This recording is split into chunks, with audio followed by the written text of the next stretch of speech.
All right, guys, putting the tires back on the truck. I didn't run the cable yet from the front to the back, but that should be this afternoon. Anyways, there's those brackets. Let's see if I get this a little bit better here. So there's those brackets I was talking about before. So this edge here down here will butt up against this piece of plastic here and keep this shoe from moving this way. Because of the just poor design, it should be designed a little bit better, but anyways, it is what it is. So that's the plate installed. That should work.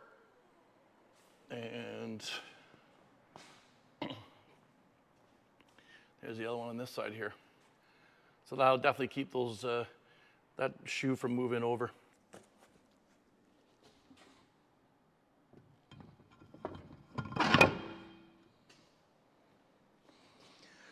All right. So, stating the obvious, I'm putting the tires back on. So on the inside of the rim here, there's like knobs that stick out, and they center themselves on the hub itself. So there's like, this one's actually smooth, the aluminum, just because it'll be too soft to put the grooves on, the nubs on there. But on the steel rim here, and if you didn't know, on the dually, they put a cheap steel rim on the inside, and you only get the aluminum on the outside. But so there's nubs here that stick out. So when you tighten this up there, it'll center it on the hub. And make sure the valve stems are in the same spot. So when you're working on your tires, you don't find the outside stem, and then you got to look for the inside. It's always behind this one. And it points down on an angle, so it'll come out on the bottom of that one. So there's my valve on the top. So I'm going to put it on the same way as the other one.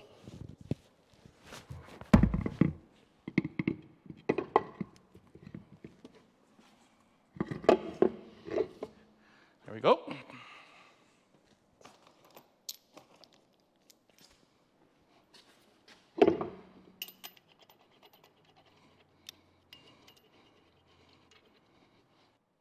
So I'm going to start with the top one here, but I'm going to go across. So just tap, tap, tap, tap, tap, tap, tap, tap, and do it all the way across so it doesn't warp the rim and it goes on evenly.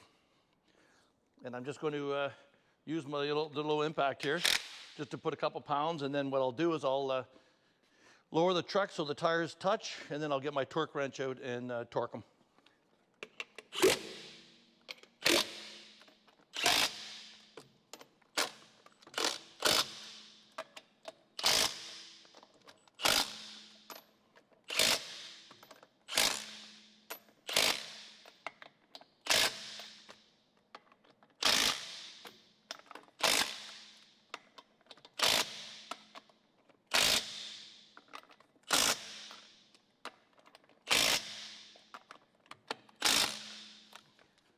Good enough.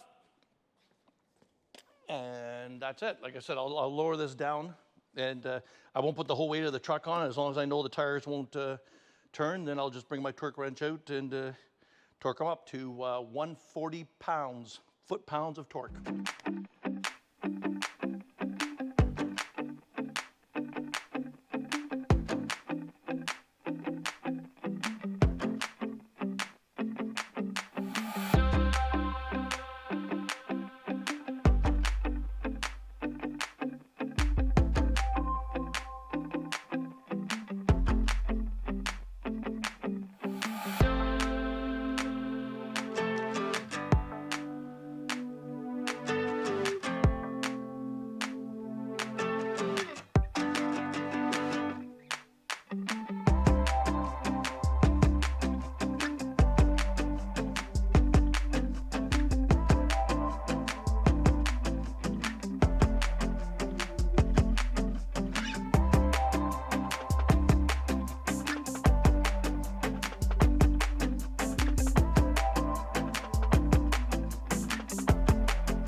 So I ran the wires along the frame, and when I put the truck back up in the air, I'll show you how I did it. But I drilled a hole right there, you can see it, and I took a 1.25" PVC TA terminal adapter electrical, and it's used to, you glue a pipe into the end of that, and then it's got threads on the end of it, and you put a lock nut in a box or whatever. So I put the lock nut on the other side there with a little silicone just to make sure it doesn't back off, and I cut the most of the plastic body off, so I just wanted a grommet basically. And so this is number 4 wire, pure copper. So there's only gonna be 30 amps on this, so obviously number 4 is it's like rated for 85 amps. And what I did is I put it in a 3/4 inch wire loom and a 1 inch, and then I put that 3/4 in a 1 inch wire loom. Get up here. So that's the TA there. So that's the 1 inch right there. You can see the 1 inch, and then that's 3/4 inch, and then put them inside there. So that runs all on the truck body. And like I said, when I get it up in the air, I'll show you how I ran it. And then I brought it up here to the front, and I'm still in my planning stages what I'm going to do here. I kind of got an idea what I want to do. I want to be able to put a switch on this. The problem is this is the end that's going to be on the truck, so that's going to be hot when I unplug it from the camper. So I don't want this to be energized while I'm driving down the road, so I'm gonna have to put a switch. Now, for as many times as the camper comes off the truck, if I have to lift up the hood and flip a switch off inside the hood, I'll do that. I was hoping to put a switch in the truck somewhere, but again, we'll see about getting through that firewall. But anyways, so that's where I am right now.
If you look for the wire loom with the red tie wrap, that's the one I installed. Well, you can tell how shiny it is.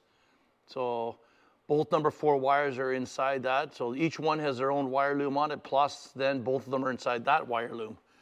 I'll try to show you along the side of the frame where I put it. But so what I got up here is I have the, let me get over here a little bit better. So that's a 50 amp. Let's see if I can do this a little bit better for you. So that's a 50 amp. They call it like a weatherproof. It's definitely not waterproof, but it's a weatherproof fuse holder. This is the one coming from my battery. So and then you can see it connected right there. On this truck, I have 2 batteries and 2 alternators. The main battery is on the far side of the truck, and it's fed with a 250 amp alternator. This is my secondary battery. And I have another alternator right down here, which is 175 amp. So that's the one I connected it to. So it goes right from the cable coming off the alternator to here, and that's 175 amps.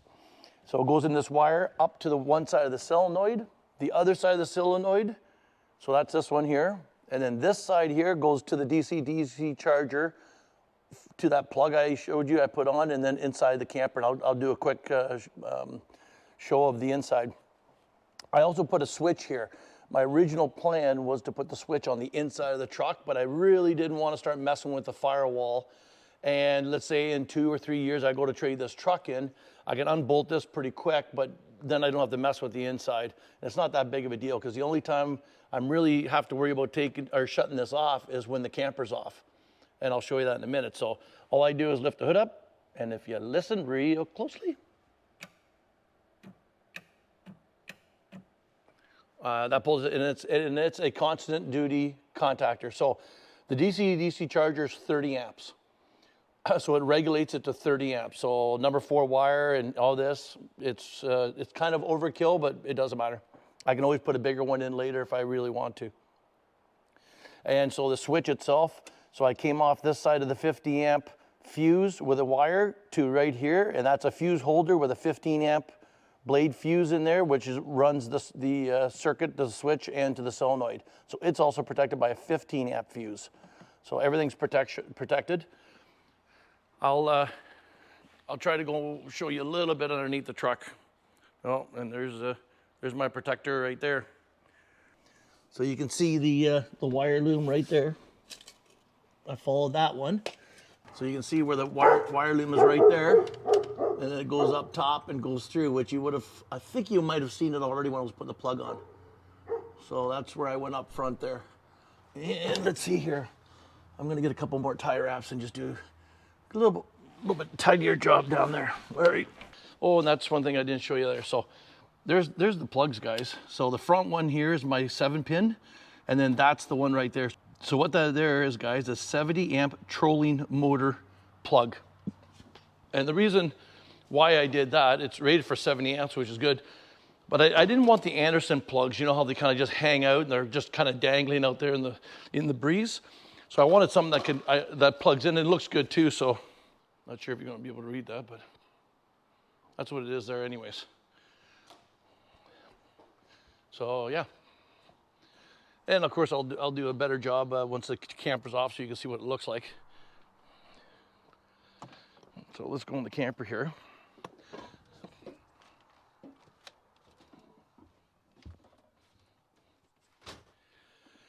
Okay, so I'll explain all this later, guys, because this is just the start of my electrical upgrades I'm going to be doing here. But I put all this in. This wasn't here. This was just an open storage unit. But right there's the DC-DC charger, and it's Bluetooth, and you can see the power light, the little lights on there. So what I did is from that plug that's attached to the outside of the camper. Here's my wire coming in, also still number 4 gauge, to a 50 amp fuse, and then input, the positive. The negative obviously just goes all the way back up to the front of the truck where you were. And that's just another fuse. I'm going to explain this one later, which is all the other upgrades I've done so far. So, and it's an isolated one.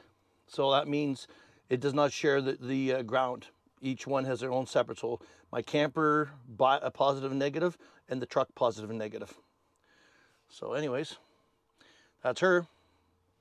So that's also something too I didn't mention. That's a smart charger. So it knows when the truck is running. So right now I got it on. So right now I have it on, good English. But it's actually not drawing anything off those batteries. So even if these batteries were dead, it would not be allowing it to charge the batteries on my camper. It knows when the truck's running. So then it'll know by the truck running that all of a sudden it'll start charging the batteries. As soon as I shut my truck off, it automatically disconnects that. That's one of the main reasons why I got it. And the reason why I also put the switch on there is when I go to unplug that cable off the side of my camper, it's actually the male end. The female end's attached to the camper. And that's just the way it is because it's a trolling motor, right? The male end's supposed to be going to your motor and the female end will be on your boat coming from your battery. I'm doing it the opposite. So when I go to take the camper off, I got a plug there. I'm just going to grab like a Ziploc bag and put it around there with elastic band, but I still don't want the prongs to be hot. So I'll just lift up the hood, flip the switch off, and then that'll shut the 12 volts coming back.